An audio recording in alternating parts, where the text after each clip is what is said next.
Muito bom dia, boa tarde, boa noite para você que está aí assistindo pelo YouTube esse trecho da live, esse trecho das nossas aulas de leituras que estão rolando aí na roxinha aí, famosa.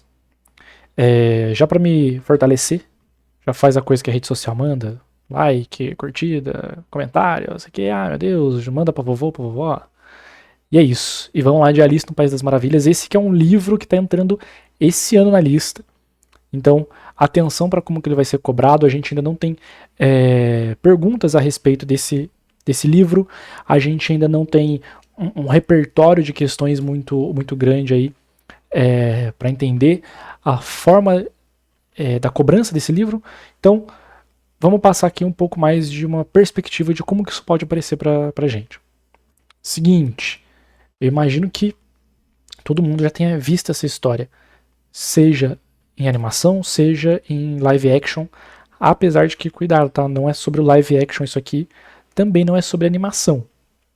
O livro, ele traz capítulos, partes que não estão adaptadas pela animação, que não foram adaptadas pela animação. Então, cuidado, eu vou falar um pouquinho sobre quais são essas partes, quais são esses capítulos, para você que está com pouco tempo e que, mesmo devendo ter lido todo o livro, não leu, possa pelo menos ler os capítulos que não foram adaptados pela animação, pra gente dar essa revisada aí.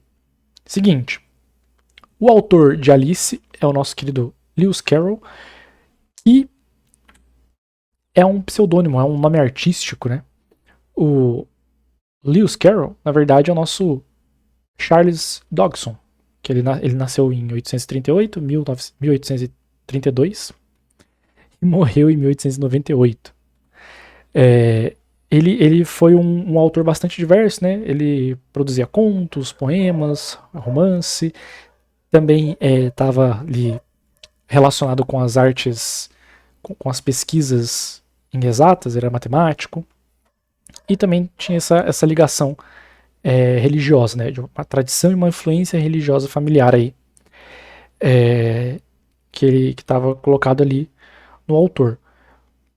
O que pode parecer um pouco divergente de outros aspectos aí. Por exemplo, dessa escrita com um pouco mais de crítica moral e aos bons costumes aí daquela Inglaterra do século XIX. Além disso, ele foi um escritor que ficou bastante famoso com os próprios livros, então é legal a gente perceber que a gente está falando de algumas figuras aí não underground, né? Figuras mainstream, pelo menos na época em que eles estavam escrevendo. Fechou? O que eu preciso saber disso aqui para saber de Alice? Calma, tem algumas curiosidades, mais para ajudar vocês a entenderem o contexto da obra, do que o enredo da obra em si, né? Então, seguinte, vamos lá. Aqui, qual que era o momento histórico, qual que era o período em que o nosso querido Charles Dodgson, o nosso querido Carroll, estava escrevendo aí? Era esse período da Inglaterra vitoriana. O que significa isso, Inglaterra vitoriana? Só um segundinho, só uma pausa. O que significa esse período da Inglaterra vitoriana aí? Essa Inglaterra que era governada pela rainha Vitória, que viveu de 1837 a 1901. E, pasmem, foi inspiração aí para Rainha de Copas no livro. Seguinte, período histórico então, século XIX, governo da Rainha Vitória na Inglaterra. É um período que é marcado por questões históricas muito importantes para a gente. Essa consolidação da indústria, a famosa Revolução Industrial e a colonização de África e de Ásia. Congresso de Berlim, Conferência de Berlim, perdão, a Partilha da África, tá tudo sendo estruturado aqui nesse momento, tá? Junto disso, é um período em que eu tenho uma desigualdade social muito alta. Eu tenho essa elite e os trabalhadores das fábricas, que também estão, de certa forma, trabalhados ali no livro, de forma muito implícita, de tudo com esse ar de fantasia, com esse ar de representação, né? É um momento também literário para a Inglaterra muito importante. Por exemplo, Vocês provavelmente já ouviram falar de Sherlock Holmes e Drácula, que são duas obras aí de autores ingleses, do Conan Doyle e do Bram Stoker, que são muito famosas e são ali contemporâneos do nosso querido Carroll. Fechou? Seguindo o jogo aí. Alguns detalhes do contexto, algumas curiosidades do contexto da história do livro, sobre o livro, enfim. Primeiro, vocês sabiam que existia uma verdadeira Alice? O Carroll, ele era muito amigo de uma família cuja uma das filhas se chamava Alice. Era uma criança muito próxima dele, com quem ele conversava bastante, né? Inclusive, é alguém que vai... O Carroll tinha tanto contato com essa família que ele vai viajar com a família em um passeio pelo rio Tâmisa, né? O Carroll tá conversando com as crianças e as crianças pedem, né? A Alice pede, pô, conta uma história pra gente. E o Carroll começa a inventar uma história que se tornaria depois o livro Alice no País das Maravilhas, né? Essa história que ele conta pra Alice, a Alice gosta tanto que se torna depois o livro, com essa primeira versão publicada aqui em 1864. O Carroll, ele vai dar uma mudada, ele vai adicionar informações à história, enfim, para que ele tenha um livro de fato, um romance de fato. Depois, mais pra frente, mais pro final da vida aí, ele vai escrever esses dois outros contos, essas duas outras histórias, Alice através do espelho e O que ela encontrou lá, que são histórias um pouco mais, ou melhor, menos animadas, menos infantis. No momento em que o Carroll já estava um pouco mais triste, ele tinha acabado de perder o pai, por exemplo. Então é um outro momento do autor e por isso essas histórias têm uma outra pegada. Eu sei que Alice através do espelho foi adaptado para o live action, né? Mas muito cuidado com a história que está adaptada e a história que é de fato aqui, né? Tanto o Alice no País das Maravilhas quanto esse Alice através do espelho não tem tanta fidelidade aí com os escritos. Fechou? Seguindo. Falar um pouquinho do livro em si. Tem 12 capítulos, é um livro extenso. É um livro com uma narrativa assim, não tão fácil de acompanhar, talvez. Mas os capítulos eles dizem muito pra gente. E não só isso, os capítulos a gente consegue perceber quais capítulos aqui foram adaptados ou não na animação da Disney aí, que todo mundo conhece. Por exemplo, aqui, o capítulo 3, uma corrida de comitê e uma história cumprida, a gente não tem no livro, perdão, na animação. Esse momento aqui do porco e pimenta, a gente tem só umas referências, pequenas referências aqui na animação. Já o capítulo 9, a história da tartaruga falsa, também a gente não tem na animação. A quadrilha da lagosta também não. Então a gente tem aqui, pelo menos, se eu não me engano, 4 capítulos, o capítulo 3, o capítulo 6, o capítulo 9 e 10, que não são adaptados, ou pelo menos são só mencionados assim, bem de passagem na animação da Disney. Se por algum motivo a gente não tiver a possibilidade de fazer a leitura toda, lembrando que a leitura toda é sempre muito boa, ajuda a fazer com que toda a análise faça super mais sentido, dá pra ver na cara do aluno que leu tudo e daquele que não leu. Que quando você tá falando, o aluno que leu fala assim, pode crer, o aluno que não leu tá assim, fazendo o cara de quem tá entendendo, mas viajando. O aluno que leu às vezes discorda de você e fala assim mesmo. Faz aquela cara de, eu acho que não. Geralmente essa pessoa tá errada. Mas só o simples fato dela conseguir discordar significa que ela leu. Então assim, a leitura é imprescindível, mas, na pior das hipóteses, vamos ler esses 4 capítulos só? Pra gente ter noção dessas informações que não estão na animação e que na hora de responder uma pergunta, a hora que vier o trecho do livro, você lê, você vai olhar e falar assim, cara, aonde na história que é esse trecho. Não faço a menor ideia. Se a gente ler pelo menos esses 4 capítulos, a gente vai ter uma noção de onde eles se encaixam na história. E aí, se vier algum trecho daqueles que a gente conhece da animação, por exemplo, vai fazer um pouco mais de sentido. Justo?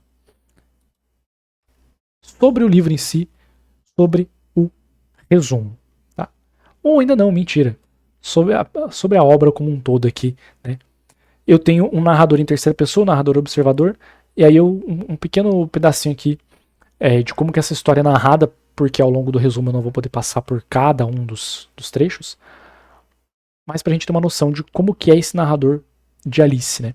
Mas, quando o coelho tirou um relógio do bolso do colete, deu uma olhada nele e acelerou o passo. Alice ergueu-se, porque lhe passou pela cabeça que nunca em sua vida tinha visto um coelho de colete, e muito menos com um relógio dentro do bolso. Então, ardendo de curiosidade, ela correu atrás dele campo afora, chegando justamente a tempo de vê-lo sumir numa grande toca sob a cerca. No instante seguinte, Alice entrou na toca atrás dele, sem ao menos pensar em como é que iria sair dali depois. É uma leitura fácil, o narrador não quer encher nosso saco, não quer dificultar a leitura, mas o enredo é complexo, isso pode ser um problema. Fora isso, eu tenho referências à literatura, pintura, psicologia, porque o Carroll era alguém bastante diversificado, bastante estudado. Fechou? Daqui por diante, eu vou manter aqui nesse ponto da história, né, nesse ponto aqui, mas vou tirar minha câmera para que a gente possa acompanhar o resumo sem que eu atrapalhe aqui. Então, seguinte, sobre o livro. Eu começo com o capítulo A Queda na Toca do Coelho Branco, que é esse pedaço que a gente acabou de ler, né, que ela vê o coelho, que ela entra na toca do coelho, e a partir daí a Alice já começa a entrar nessa dinâmica, nesse ambiente totalmente fantasioso em que coisas sem explicação acontecem. Né? Quando é o momento em que ela cresce, em que ela diminui, em que ela se vê ali confusa, né? Na animação da Disney, inclusive, ela cresce e diminui poucas vezes. A gente vai ver que no livro isso acontece tantas vezes que ela chega a ficar confusa e realmente desesperada com aquilo. Ao ponto de chegarmos aqui no segundo capítulo, que é a Lagoa de Lágrimas, em que ela passa a ficar desesperada com isso. Em alguns momentos aqui, eu vou trazer pequenos trechos da leitura. Nesse caso, já foi um trecho que a gente passou, então a gente não precisa se preocupar. No segundo capítulo, que é a Lagoa de Lágrimas, é esse momento em que ela fica desesperada e começa a chorar sem saber o que fazer, né? Só que ela tá muito grande, ela chora tanto, que a gente... Ela se vê em meio ali a muita água, principalmente quando ela acaba por diminuir novamente e começa a se afogar nessa quantidade de água que ela fica imersa ali.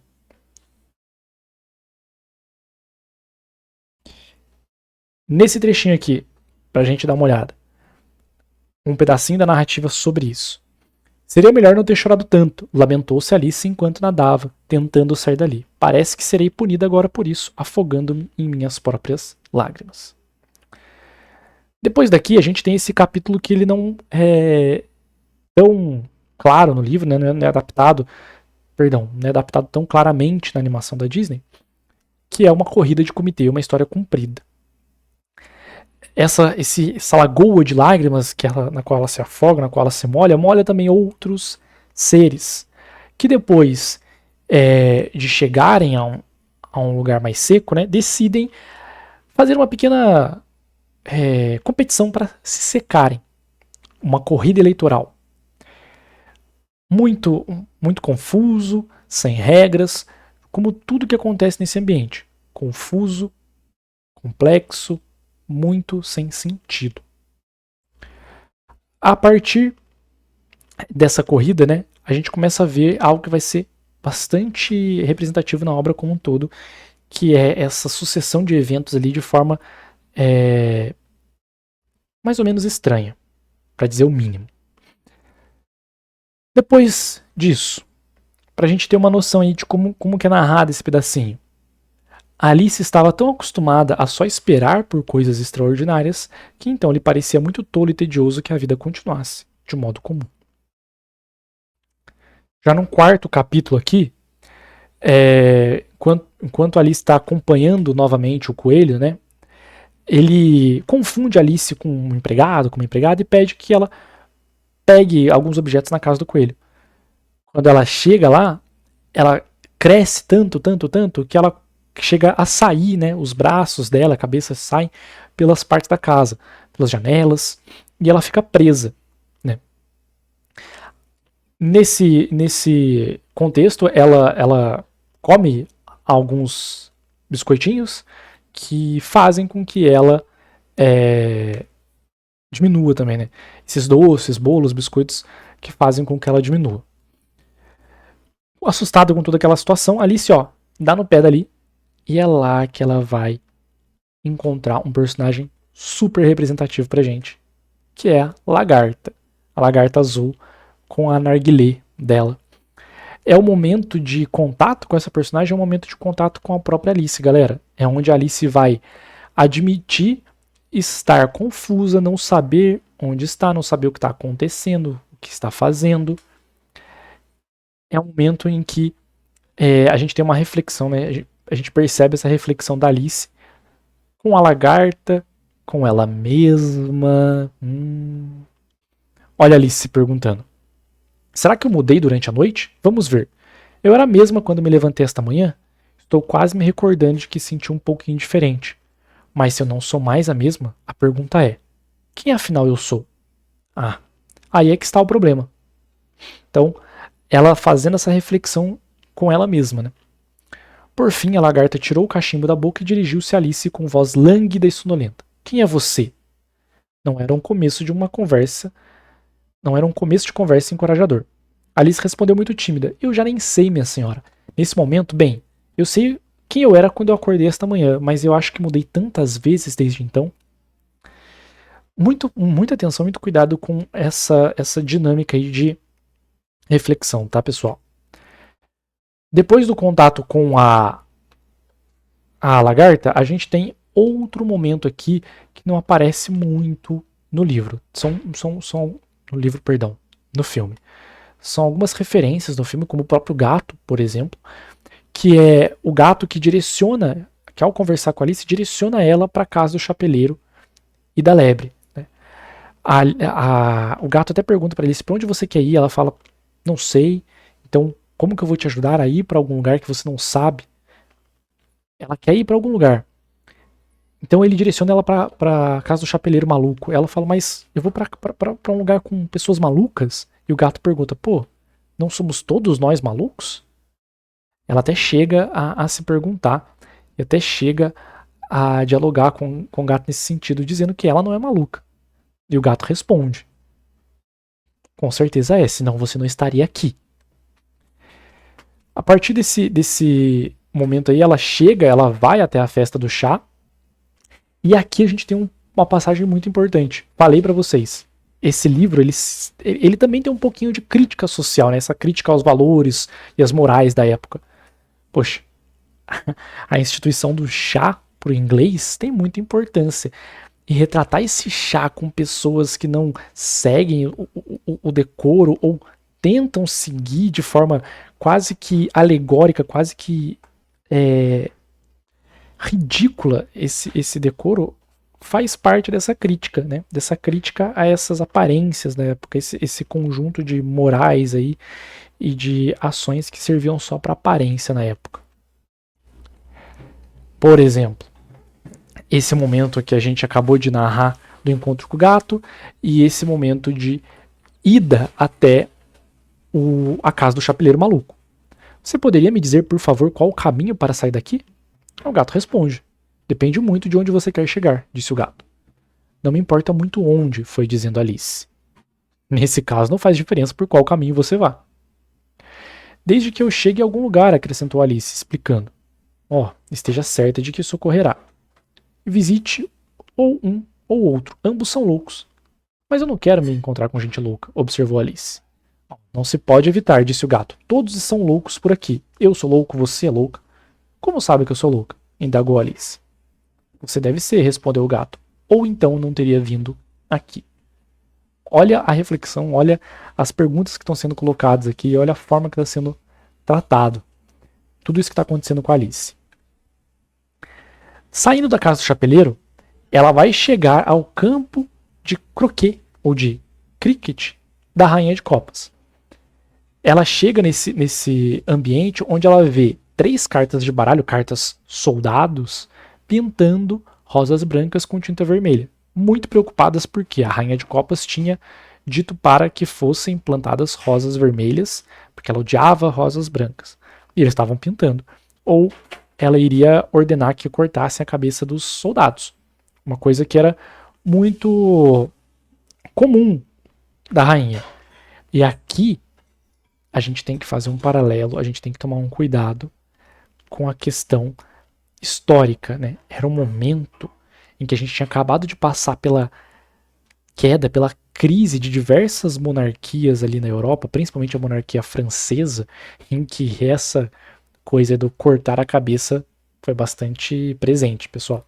Então, assim, tem um paralelo com a realidade, faz algumas referências com a história, por exemplo.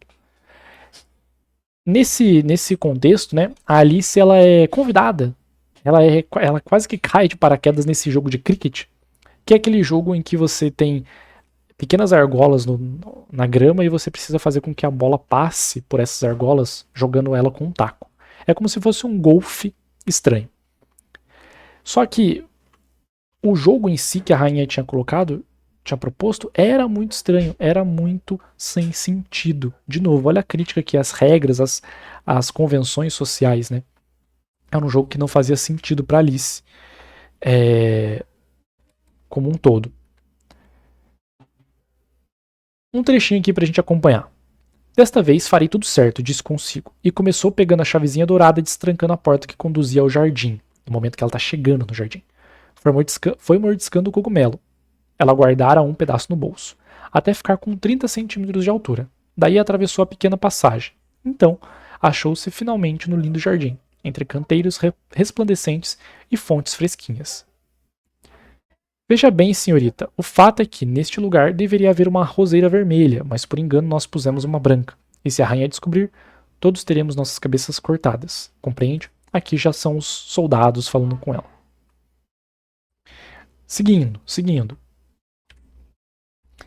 Quando a rainha puxa esse jogo de cricket aí, quando a rainha puxa essa conversa aqui.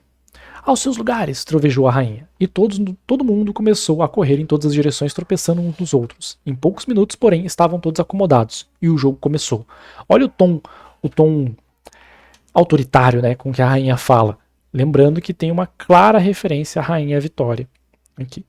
Alice pensou que nunca viu um campo de cricket, de croquet, tão curioso em toda a sua vida. Era cheio de saliências e sulcos, as bolas eram ouriços vivos, os tacos eram flamingos e os soldados tinham que se dobrar e apoiar os pés e as mãos no chão para formar os arcos.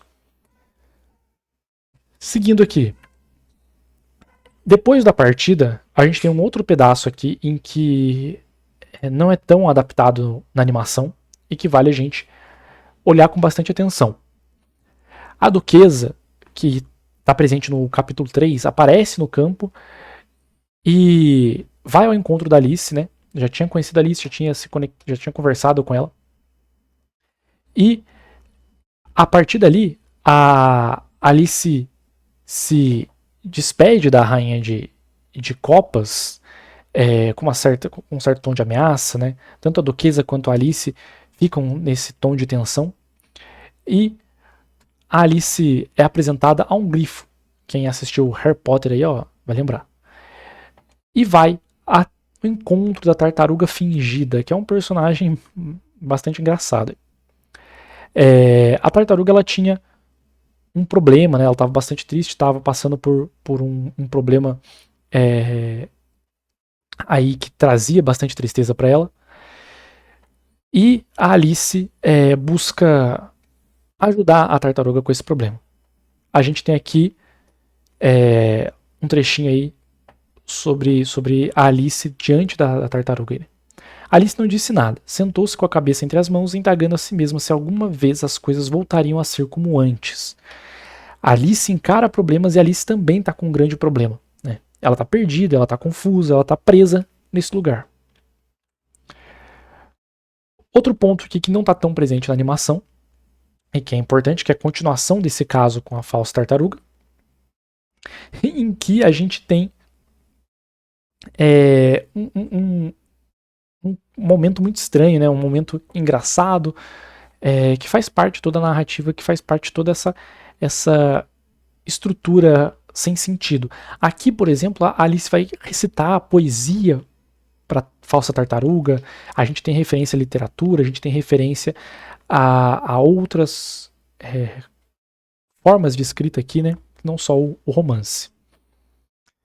Por fim, a gente volta para a Rainha de Copas, né? A gente volta ali ao encontro da Rainha de Copas, porque o Valete de Copas, ele é acusado de ter roubado as tortas da rainha. Isso a gente vê também no live action, apesar de que o desfecho não é o mesmo.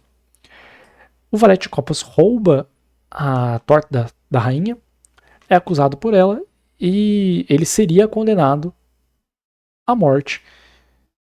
E para evitar isso, né, é armado um julgamento aqui para saber de fato o que aconteceu. E a gente tem vários personagens que a gente já viu presentes nesse julgamento. Por exemplo, a própria Alice como testemunha. Né? Julgamento vai, julgamento vem. Por exemplo, num certo momento aqui, a gente percebe que a Alice fica um pouco diferente, fica um pouco estranha aqui, ó. Neste exato momento, a Alice teve uma sensação muito estranha, que a deixou muito embaraçada, até que descobrisse do que se tratava. Estava começando a crescer outra vez. Julgamento vai, julgamento vem, a Alice começa a se sentir estranha e começa a crescer, crescer. Até que a Alice acaba derrubando os jurados, deixa tudo bagunçado. O rei,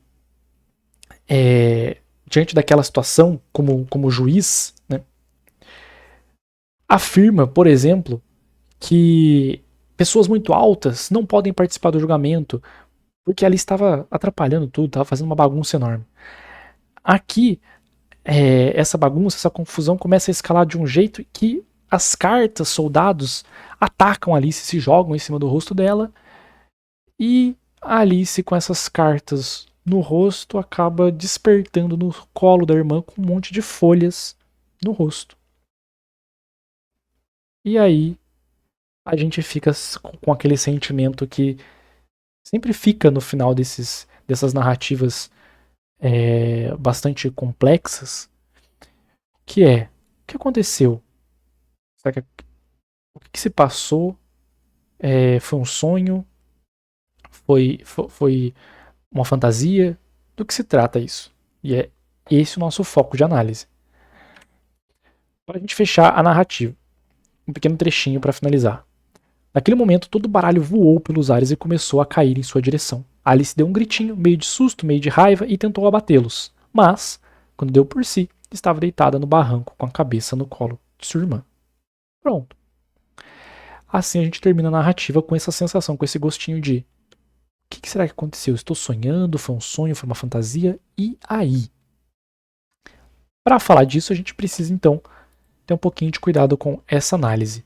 Vamos voltar aqui para conversar um pouquinho sobre isso, porque tem alguns pontos, não muitos, mas importantes de análise. Seguinte. Primeira coisa que é legal a gente destacar: o Oliver querendo subir no colo. Segunda, eu tenho muito desse aspecto satírico e alegórico aqui. A gente já falou da Rainha de Copas, do encontro do chá, como sátira a essas figuras, a essas convenções sociais da época. De forma alegórica, sem deixar claro, sem enfatizar, de forma bastante implícita. Beleza? Outro aspecto importante: as questionamentos, as questões que Alice faz ao longo da obra ali, a gente pode pensar nisso. Não sei para quem leu, não sei como vocês perceberam isso, se perceberam isso mais ou menos claro, mas é um evidente processo de amadurecimento, de crescimento da Alice ao longo da narrativa, em que ela vai se questionando sobre algumas coisas e que ela precisa encontrar resposta, que ela precisa perceber ali como se virar diante dessas dificuldades. Porém, por mais que eu tenha essa relação com a realidade, por mais que eu tenha essa sátira, por mais que eu tenha esse processo de crescimento da Alice, pessoal, a gente não pode descartar em momento nenhum essa dinâmica, melhor, do nonsense, que é essa questão, que é essa relação com os fatos, com o enredo, é uma sucessão de fatos pouco clara, pouco conectada, deixando a narrativa complexa por ser difícil acompanhar o que está acontecendo. Como vocês viram, a narração, a forma de narrar não é nem um pouco complexo, o narrador é muito direto, é uma linguagem fácil, uma linguagem acessível, porém, a sucessão de eventos pode tornar isso um pouco mais complexo. Tranquilo? Mais 3 aspectos aqui importantes para a gente conectar. Esse processo de amadurecimento que vem por essas questões, mas não só em relação a isso. Tudo que ela passa, todas as adversidades, todos os obstáculos que ela passa, não só o momento de reflexão interna, né, de questionamento interno, mas tudo aquilo que ela supera faz parte dessa trajetória aí de amadurecimento da personagem. Outro aspecto importante, essa dinâmica entre sonho e realidade que está posta, a gente não sabe se é de verdade, se é um sonho que está acontecendo, ela acordou e tinha vivido aquilo ou estava sonhando esse tempo todo. O foco na narrativa como um todo, o foco do nonsense é não ter essa resposta. Eu não preciso me preocupar com isso, eu não devo perder tempo decidindo. O que aconteceu? Aconteceu e basta. Por fim, cuidado com as comparações, com a conexão com obras contemporâneas, né? Com a conexão com obras que vão tratar de processos de amadurecimento de forma mais realista. Eu posso comparar Alice com obras mais realistas e perceber como que eu vejo esse processo de amadurecimento em obras contemporâneas aqui mais realistas e no Alice. Como que eu vejo esse processo de amadurecimento no Ateneu, muito mais chocante, muito mais violento. Em Alice é tudo romântico, é tudo lúdico, muito diferente do que a gente viu ontem, por exemplo, com o Ateneu. Então, muita atenção. Beleza?